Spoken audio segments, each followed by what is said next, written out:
Hello, welcome to another week or another episode of the Apple Report. I'm Dr. Karen Hiltz, and we're going to end up talking, we're going to end our discussion with regards to charter schools this week. We first started out with what are charter schools and gave a little bit of definition to what they are and where they began. And then last week we talked about the current administration and their perspective with regards to charter schools and what their plans or indicators are with regards to moving forward with charter schools or not. And again, they are not friendly towards charter schools.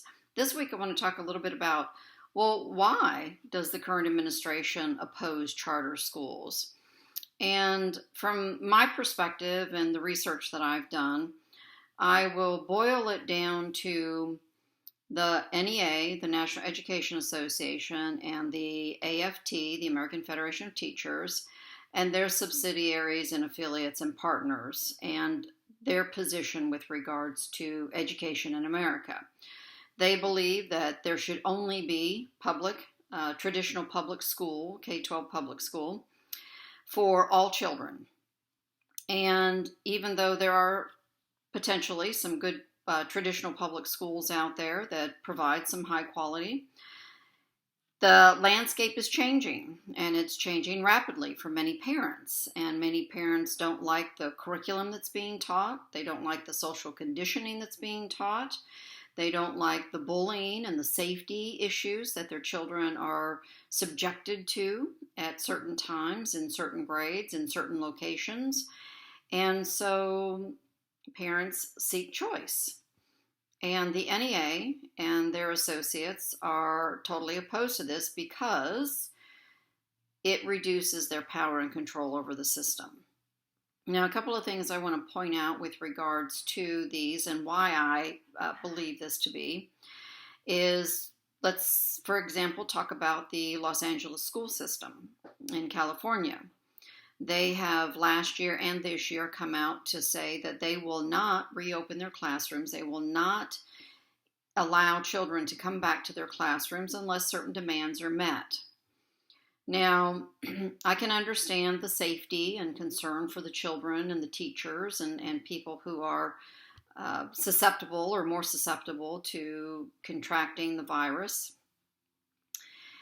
But opening public schools and allowing children back into the classroom does not have anything to do with Medicare for all. It doesn't have anything to do with defunding the police. It doesn't have anything to do with taxing individuals who make above a certain income level more. These are just a few of the items that are on the demand list in order for the traditional public schools to open in the Los Angeles area. And this information is being put out there in the public. You can search for LA demands for going back to school. And this information is being put out there by union personnel and union affiliates.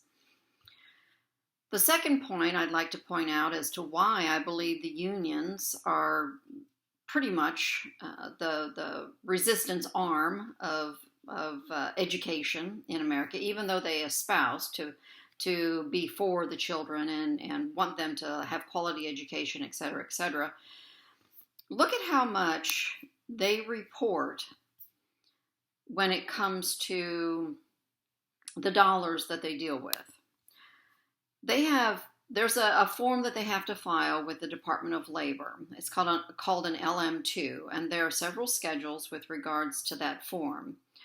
Well, Schedule 15 talks about representational activities. Schedule 15 talks about political activities and lobbying, which is a large portion of what they do. And then Schedule 16 talks about contributions, gifts, and grants.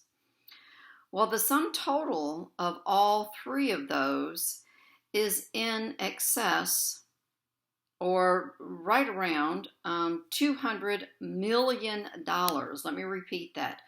$200 million they put into representational activities, lobbying, and then gifts and grants. Now, where that goes to, you'd have to read through the form to really dissect that.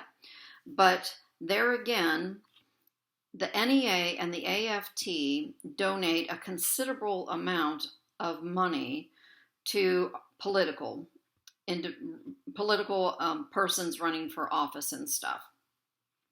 And the majority of their donations to political candidates goes to Democrats. Now they do contribute to some Republicans and some independents as well, but they only contribute to those individuals who support their objectives and their mission and their agenda with regards to education in our country.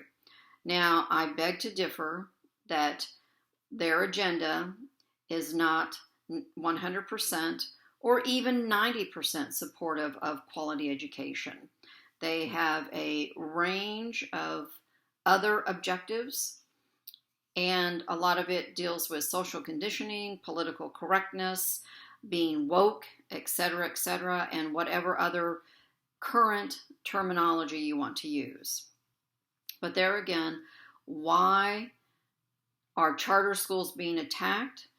From my perspective, the current administration owes the NEA and the AFT because of all of the campaign contributions they've received in order to get elected to their office. And that, to me, is the bottom line, to retain power and control. So please like and share this video, and I welcome any feedback. And please go to my Facebook page, The Apple Report, and let me know what you think, as well as on this YouTube channel. Thank you very much. Have a great week. Bye.